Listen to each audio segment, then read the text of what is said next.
what we're talking about here. Now let's talk about the second trumpet. And this is a burning mountain. A great mountain burning falls into the sea. What are we talking about here? We're talking about a meteorite. Not little pieces of hail, but a big piece, all in one portion, all in one piece, that will hit the oceans. Now we have to remember that these asteroids that are flying out there are traveling at 122,000 miles an hour. And one of those big dudes would hit the Pacific Ocean. And it will create a wave.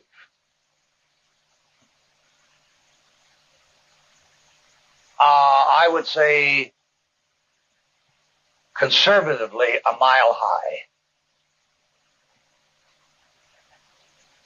Maybe 2 miles.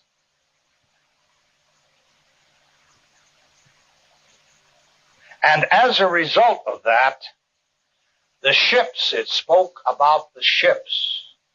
A third of all the ships. Did you notice that in the scripture?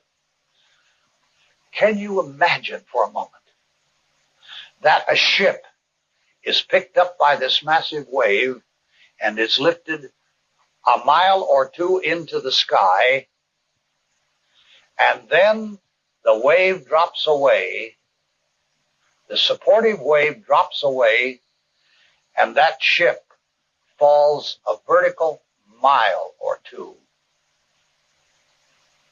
Can you imagine the horror in the people on board that ship? Think about that.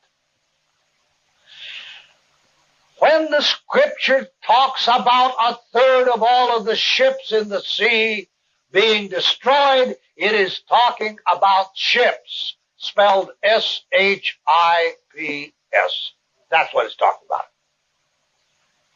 There is no reason in the world why we should interpret this symbolically when it is in very clear that it is real. All right. Now, not only will these ships be destroyed, but the seaports. The seaports that have become like Sodom for wickedness. We're going to read that in a moment. But when that wave comes in, the beachfront in California will be in Phoenix, Arizona. And there will be no San Diego. There will be no Carlsbad. There will be no Long Beach.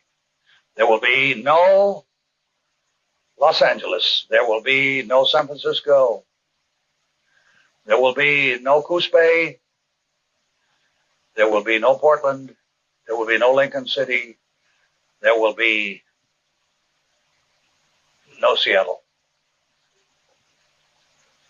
That what happened in the great earthquake of Lisbon, when that water came in and it went out and it carried 10,000 people out into the Atlantic Ocean in 1755. But that thing is going to happen again. And this time it's going to carry millions of bodies. Millions of bodies are going to be carried out into the ocean and never found. That's what we're looking at. Now it says that a third of all the life dies in the sea. Because when you superheat water, you put that big rock in there and it heats the water. And when you boil water, you boil the oxygen out.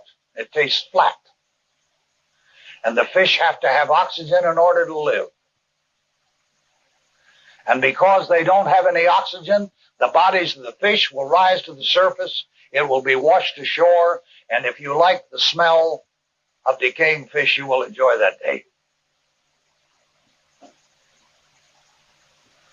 Because the stench is going to be something terrible. You talk about perplexity of nations, because all of these things will cause the distress, the distress of nations. So it is, these scriptures come to my mind. Revelation 16:18, there were voices and thunderings and lightnings, and there was a great earthquake, such as was not since men were upon the earth, so mighty an earthquake and so great. That takes on new meaning. And Matthew 24:22, except those days be shortened, there would what? No flesh be saved. All of the possibilities are that out of the population of the world, there will probably be 2 billion people who will die in the sound of the first 2 trumpets. Just the first 2 trumpets. Now, I want some of you